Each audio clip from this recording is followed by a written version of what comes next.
આખી રાત્રિ નંદ બાબાને મંગલ સ્વપ્નો આવ્યા છે. એક નાનકડું બાળક, ગુંગરાળા સુંદર કેશ છે, મોટા મોટા નેત્રો છે, કાજળ લગાડ્યું છે, સુંદર મધુર સ્મિત કરતું કરતું, ચરણમાં સુંદર નુપુર ધારણ કરીને છમ છમ છમ છમ છમ છમ છમ છમ કરતું નંદાલયના આંગણામાં દોડતું દેખાય. ચોકીને જાગે નંદ બાબા, અરે આ બાળક કોણ છે? ફરી સુઈ જાય રાત્રિના સમયે અને ફરી સ્વપ્નમાં દેખાય ચારે બાજુ સુંદર નંદાલયના ગૌશાળાની ગાયો, મોટી મોટી શ્વેત ગાયો, લાલ લાલ કંકુના થાપા લગાવ્યા છે, સુવર્ણના સિંગ છે, ગળામાં સોનાની ઘંટડી બાંધી છે. પણ આ ગાયોની મધ્યમાં એક સુંદર બાલક અધર પર વેણું પધરાવી વેણુના સ્વર ભરતો ભરતો યો યો કરીને ગાયોને ચરાવતો ચરાવતો વનમાંથી નંદાલય તરફ આવતો દેખાય. ફરી એમ લાગે આ સુંદર બાળક છે કોણ? ચોકીને જાગે અને રાતના અંધારું દેખાય. સુંદર મંગલ સ્વપ્નો આખી રાત નંદ બાબાને આવ્યા છે. સવારનો સમય થયો એટલે જાગ્યા છે અને ગાયોની સેવા કરવા માટે ગૌશાળામાં પહોંચી ગયા છે. અહીંયા મોરને થયું, અરે મારું પીછું ધારણ કરીને જે પધારવાના છે પરમાત્મા આવ્યા છે, તો પહેલી વધાઈ હું આપું નંદ સમગ્ર ગોકુલવાસીઓને. કેવો કેવો કરીને જોર જોરથી મયુર સ્વર કરી રહ્યું છે. યમુનાજીને થયું કે મારું સ્વરૂપ અને મારા વર્ણને ધારણ કરનારા પ્રભુ પધાર્યા, લાવો પહેલી વધાઈ હું આપું. અને કલ કલ કલ કલ કલ કલ કરતા યમુનાજી ઉછાળા મારી રહ્યા. ગાયો જોર જોરથી અવાજ કરી રહી છે, કારણ કે ગોપાલ આવવાના છે. ભાઈને ત્યાં બાળક થવાનું છે એટલે નંદ બાબાના બહેન સુનંદાજી ભાભીની સેવા માટે રહેવા આવ્યા છે. સુતિકા સદન પાસેથી પસાર થયા, બાળકના રડવાનો અવાજ સંભળાયો ને દોડતા અંદર ગયા ને જુએ તો યશોદાજી સૂતા છે અને એની બાજુમાં એક નીલમણી સુંદર અલૌકિક બાળક કિલકારીઓ કરી રહ્યું છે, મંદ મંદ સ્મિત કરી રહ્યું છે. દોડતા જઈને યશોદાજીને જગાવ્યા, યશોદા જાગ, દેખ તેરે વહાં પ્રભુ પધારે હૈ. યશોદાજી તો જાગ્યા ને લાલનને જોઈને ચોધાર આંસુએ રડવા લાગ્યા. છાતીએ ચાપી લીધા પ્રભુને, બોલી શકતા નથી.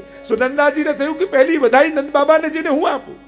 દોડતા દોડતા દોડતા દોડતા સુનંદાજી આવ્યા છે, રસોડામાં ગયા, મિશ્રીનો ડબ્બો ખોલ્યો, બંને મુઠ્ઠીમાં મિશ્રી ભરી અને દોડતા પહોંચ્યા ગૌશાળામાં. બધાઈ હે બાબા, બધાઈ હે, બધાઈ હે. અરે કહા ભયો? અરે બાબા આપ સુનોગે તો આનંદ સે નાચવે લગોગે. અરે કહે તો સહી કહા ભયો, શું થયું કહેતો ખરી?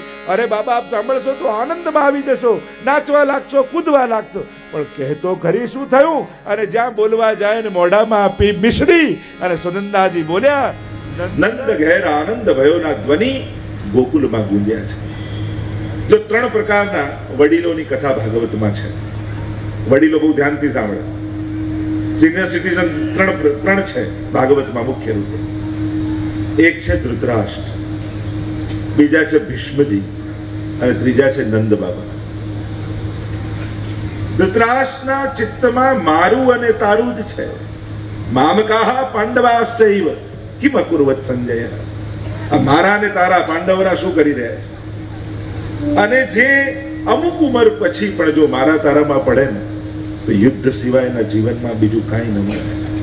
ક્લેશ અને ઉદ્વેગ સિવાય, સ્વજનોને ગુમાવ્યા સિવાય એના જીવનમાં બીજું કાંઈ ન મળે. બીજા છે ભીષ્મજી, સત્ય છે, વફાદારી છે, પણ ગાદીને વફાદાર રહ્યા, સિંહાસનને વફાદાર રહ્યા, પ્રજાને વફાદાર ન થયા. જો ભીષ્મજી પ્રજાને વફાદાર થયા હોય તો કદાચ મહાભારત ન થઈ હોય. પોતે સાચા હતા પણ ખોટાના પક્ષે ઉભા રહ્યા એટલે એમણે પણ બાણ ખાવા પડ્યા. જો આપણે કેવલ સાચા હોઈએ એટલું જ પૂરતું નથી હોતું. આપણે સાચા થઈને પણ ખોટાની બાજુમાં તો નથી ઉભા, ખોટાને સાથ તો નથી આપી રહ્યા. અને જેની સાથે હો છો એનું ફળ તમારે પણ ભોગવવું પડે છે. જેના આશ્રયમાં હો છો એનું ફળ તમારે ભોગવવું પડે. પાયલોટનો સમય ખરાબ ચાલતો હોય અને એ પ્લેન પાડી દે તો જેટલા બેઠા હોય બધા મરી જાય કે નહીં? અને અત્યારે પાયલટના આશ્રયમાં છે. તમે જેના આશ્રયમાં હો એનો પ્રભાવ તમારા ઉપર થાય. એટલે બહુ જ મહત્વનું છે અમુક ઉંમર પછી કોની સાથે કોની સંગે રહેવું. અને જો એ સમજ ના આવી તો છેલ્લી ઘડીએ બાણસૈયા ઉપર સૂવું પડે. કોઈના વાક બાણ વાગે, કોઈની વ્યવસ્થાના બાણ વાગે, કોઈના, અને એમ તો હોસ્પિટલમાં જઈને તો આપણે જાણે બાણસૈયા પર સૂતા હોય એ રીતે છેલ્લા ટાઈમે 2-4 બાટલા ચડતા હોય, 2-4 ઇન્જેક્શન રોજ આવીને મારી જતા હોય અને ચારે બાજુથી વિંધાયેલા હોઈએ ત્યારે એમ જ લાગે જાણે બાણસૈયા પર જ સૂતા છે. પણ ત્રીજા એક વડીલ છે અને છે નંદ બાબા. જીવનની છેલ્લો સમય છે, વૃદ્ધાવસ્થા છે, પણ એમણે એ સમયે ઠાકોરજીને પોતાના ઘરમાં પધરાવી લીધા. અને પધરાવી લીધા એટલે યુદ્ધ નથી, ક્લેશ નથી, ઉદ્વેગ નથી, દુઃખ નથી. રોજ એમના ઘરમાં નંદ મહોત્સવ છે. નક્કી તમારે કરવાનું, ઘરમાં મહાભારત જોઈએ છે કે નંદ મહોત્સવ? એ નક્કી આપણા જીવનમાં કરેલા સંકલ્પો નક્કી કરે છે કે મારા તારામાં જીવન ખતમ કરી દેવું છે કે પ્રભુને માથે પધરાવીને રોજ નંદ મહોત્સવનો આનંદ લેવો છે. કઈ વિચારધારા સાથે જીવવું છે? કારણ કે આપણને એમ લાગે છે કે કોઈ મને દુઃખ આપે છે. કોહુ ન કાહુ સુખ દુઃખ કર દાતા, નિજ કૃત કર્મ ભોગહી સબ્રાતા. તુલસીદાસજી તો કહું, કોઈ કોઈને દુઃખ નથી આપતું, કોઈ કોઈને સુખ નથી આપતું, બધા પોતાના કરેલા જ ભોગવે છે. કારણ કે આપણને દુઃખ આપનારો વ્યક્તિ દેખાય છે, પણ એ વ્યક્તિને પ્રેરનારા આપણા પાપો આપણને નથી દેખાતા. આપણને એમ નથી લાગતું કે મારા જ કોઈ પાપે આને પ્રેર્યો છે મને દુઃખ આપવા માટે. અને વ્યક્તિને જ્યારે પોતાના દુઃખનું કારણ પોતે સમજાઈ જાય ને કે હું જ છું, એ જ ક્ષણે દુઃખ ઓછું થવા લાગે. જ્યાં સુધી બીજા લોકો કારણ લાગે છે ને ત્યાં સુધી દુઃખ મોટું છે. જીવનમાં આ મંત્ર સમજાઈ જાય કે દરેક દુઃખના મૂળમાં હું જ છું, મારો જ કોઈ સંકલ્પ અને નિર્ણય છે. કારણ કે હવે નહીં તો ક્યારે, હવે ભક્તિ નહીં તો ક્યારે કરીશું? જીવન તો જઈ જ રહ્યું છે. 1 2 3 4 5, આ 5 સેકન્ડ ગઈ. કરોડ રૂપિયા તમને આપું, 5 સેકન્ડ પાછી લઈને બતાવો, થાય તો કિંમતી શું છે? આ 5 સેકન્ડ કે કરોડ? ગયેલો સમય ક્યારે પાછો આવતો નથી.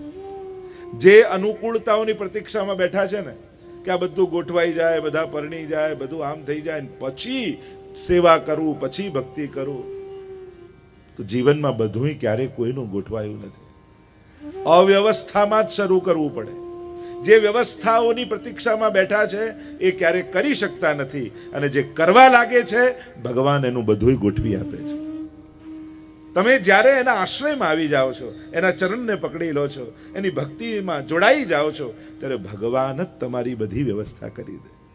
અહીંયા બેઠા છે એમાંથી ઘણા એવા હશે, ના ઠાકોરજી પુષ્ટાવા નથી, પછી નહીં સચવાય તો. અને પાછળ લોકોની તકલીફ શું? ઠાકોરજી પધરાવાનું કહીને તો પહેલા શું યાદ આવે? સૂતક લાગશે તો, એટલે ગુજરી જવાનું યાદ કરેલું. કોઈ મરી જશે તો કોઈ, આ રીતે શરૂઆત થાય. એટલે જે એ ભયમાં બેઠા છે ને કે નહીં સચવાય તો, એમને અડધા લોકો એવા છે જેને ઠાકોરજી પધરાયા છે, અને જેને પધરાયા છે કોઈને વાંધો આવ્યો? જો બધા ના પડે છે વાંધો નથી આવતો, તો જો આટલા લોકોને નથી આવ્યો તો તમને નહીં આવે.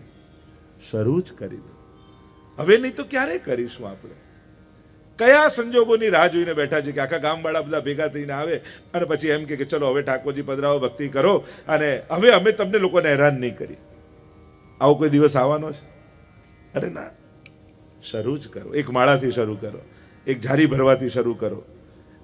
આપણી નજરે જે વસ્તુ નાની છે ને, ઠાકોરજીની નજરે બહુ મોટી છે. આપણને એવું લાગે આમ મિશ્રી ધરવાથી શું થાય, ખાલી એકવાર ઝારી ભરવાથી શું થાય. ઘણીવાર બહુ મોટું મોટું વિચાર કરી આપણે નાનું નાનું મૂકી દેતા હોઈએ છીએ. અરે આ મરજાદ લઈને સેવા કરીએ તો ઠાકોરજી રાજી થાય, એક માળાથી શું, એમ કહીને એક માળા મૂકી દે.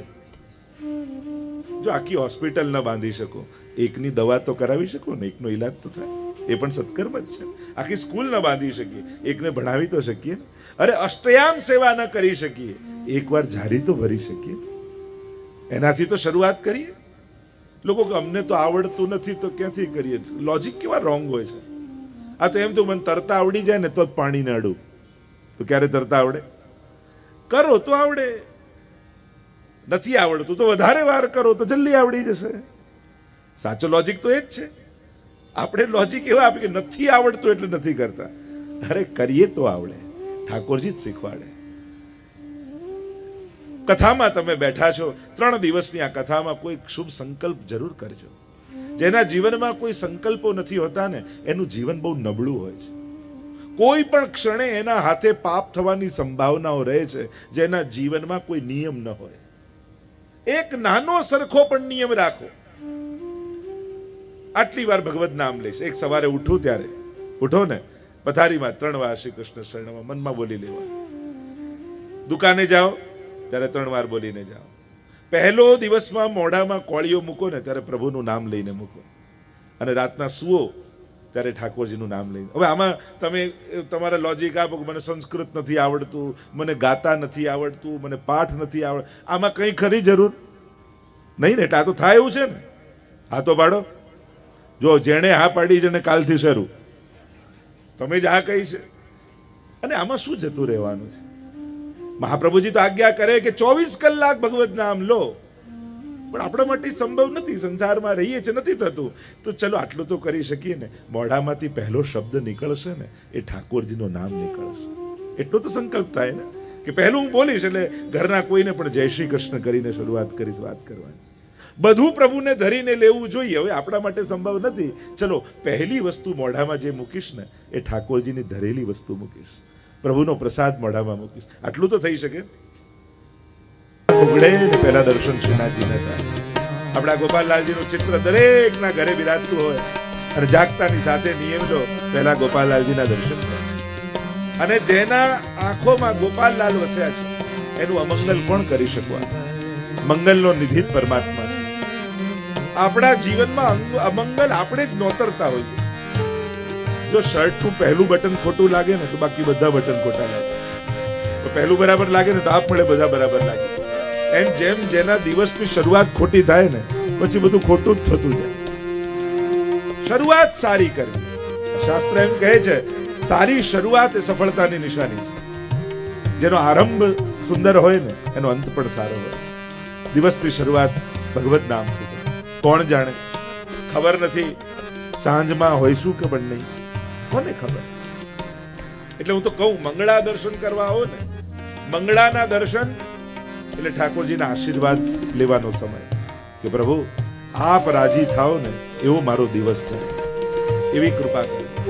આજે મારાથી એવું કાંઈ ન થાય કે જેથી કાલે આપની જોડે આંખ મિલાવતા મને શરમ આવે, હું આપની સામે આવીને ઊભો ન રહી શકું, એવું કાંઈ મારાથી ન બની જાય. અને શયનના દર્શન એટલે આભાર માનવાનો સમય કે પ્રભુ આપે મારી લાજ રાખી. આજનો આખો દિવસ એવો ગયો કે જેનાથી આપ મારાથી પ્રસન્ન થાઓ, આપને ગમે એ રીતે મેં દિવસ કાઢ્યો છે. આપનો ખૂબ ખૂબ આભાર. જ્યારે પણ તમે તમારા નિયમોમાં સફળ થાઓ ને ત્યારે ઠાકોરજીનો આભાર જરૂર માનજો, કારણ કે દરેક શુભતાના મૂળમાં ઈશ્વર છે. તો ઘણી વાર કહું, ટીવી આપે ને 10 વાર થેન્ક યુ કહીએ, આંખ આપી અને ક્યારે થેન્ક યુ ન કહીએ. કાર આપે ને 100 વાર થેન્ક યુ કહીએ, પણ જેને હાથ પગ આપ્યા એને ક્યારે થેન્ક યુ નહીં કહેવાય. આટલો તો નિયમ લો. યુવાનોને કહીશ, રોજ ઠાકોરજી આગળ બે હાથ જોડીને એટલું કહો, થેન્ક યુ વેરી મચ પ્રભુ, આપે મને આવું સરસ દેહ આપ્યો, આવો સરસ પરિવાર આપ્યો, આવું સુંદર જીવન આપ્યું, જે જે ધાર્યું એ બધું આપે કરી આપ્યું. આપનો ખૂબ ખૂબ આભાર છે. આપણે એક માળા જ છે, આપણે એક પાઠ જ છે. ઈશ્વરનો આભાર જરૂર માનતા, કારણ કે જે આભાર નથી માનતો આપ્યું ત્યારે, તો લઈ લેશે તો કયા મોઢે જઈને ફરિયાદ કરશે. જ્યારે આપ્યું ત્યારે જેણે આભાર નથી માન્યો તો લઈ લે ત્યારે ફરિયાદ કરવાનો અધિકાર પણ એનો રહેતો નથી. આભાર માનો. કોઈ માળા દ્વારા આભાર માને, કોઈ પાઠ દ્વારા આભાર માને, કઈ નહીં તો પ્રણામ કરો, વંદન કરો. પ્રણામો દુઃખ સમનસ્તમ નમામિ હરિ પરમ.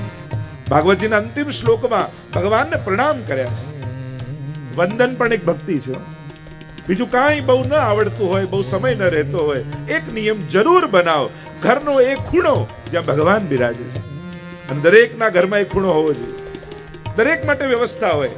એવો જગ્યા જ્યાં રસોઈ ઘર હોય, દેખો તમને ભોજન યાદ આવે. બેડરૂમ જુઓ તમને સુવાનું યાદ આવે. ટીવી રૂમ જુઓ તો ટીવી જોવાનું યાદ આવે. તો ઘરમાં કોઈ એક ખૂણો એવો નહીં કે જ્યાં જતી વખતે ભગવાન યાદ આવે. કોઈ એવું સ્થાન નહીં આપણા ઘરમાં. અરે જેણે આટલું મોટું ઘર આપ્યું એને 2x2 નું ખાનું આપણે ના આપી શકીએ, અને આપણી જાતને આપણે વૈષ્ણવ કહીએ. જે બેટંક પેટ ભરીને રોજ જમાડે છે એને કટોરી મિશ્રી પણ આપણે ન ધરી શકીએ તો આપણી જાતને વૈષ્ણવ કેમ કહીએ? જે 24 કલાક દિવસમાં આપે છે એને 10 મિનિટ પણ ન ફાળી શકે. શું કડીમાં રહેતા વૈષ્ણવ એવો નિયમ ન બનાવી શકે કે રોજ જે અનુકૂળ તમને આવતો હોય પણ એક દર્શને તો ગોપાલ પ્રભુની સન્મુખ થવાનું જ. જો તમે તમારું સૌભાગ્ય ઈચ્છતા હો, તમારા જીવનમાં મંગલ ઈચ્છતા હો, તો જ્યાં મંગલ છે ત્યાં જવું પડે. સુખનો સોર્સ ભગવાન છે, માણસ મદદ કરી શકે, સુખી ન કરી શકે. સુખના મૂળમાં તો ઈશ્વર જ છે. તમે કોઈની સહાયતા કરી શકો, સુખી કરી શકો? ક્યારે નથી. જો તમારા જીવનમાં તમને સુખ જોઈએ છે, મંગળ જોઈએ છે, આનંદ જોઈએ છે, ઘરમાં પ્રસન્નતા પાથરવી છે, તો આ એક જ જગ્યાએ મળશે, એ છે ગોપાલ પ્રભુના ચરણારવિંદ. અહીંયા કડીમાં વસતો દરેક વૈષ્ણવ, ચલો તમે રોજ નથી આવી શકતા, તમને છૂટ આપો અઠવાડિયામાં એકવાર, અને નિયમ એવો બનાવો, દર રવિવારે રાજભોગના સમયે આખા પરિવારને લઈને દર્શન કરવા જવું. કારણ કે અત્યારના સમયની તકલીફ એવી છે ને કે આખું ફેમિલી એક જગ્યાએ જાય એવી કોઈ જગ્યા જ નથી રહી હવે. બાળકોને જ્યાં ગમે ત્યાં યુવાનોને ન ગમે, યુવાનોને જ્યાં ગમે ત્યાં વડીલોને ન ગમે. અરે આખા મહિનામાં કોઈ એક દિવસ એવો નથી આવતો કે ઘરના બધા ભેગા મળીને કારમાં બેસીને કોઈ એક જગ્યાએ જઈએ. અને એટલે જ ક્યાંક આપણે બધા છૂટા પડતા જઈએ છીએ. એક નિયમ બનાવો, દર અઠવાડિયે ઘરના બધા જ ભેગા મળો, એક કારમાં બેસી એક સાથે ગોપાલ પ્રભુની સન્મુખ થાઓ, અને વડીલો બે હાથ જોડીને કહે કે હે ગોપાલ પ્રભુ, આપનો આ પરિવાર છે, અમારો વૈષ્ણવ પરિવાર આપના શરણમાં છે, આમની ઉપર કૃપા દૃષ્ટિ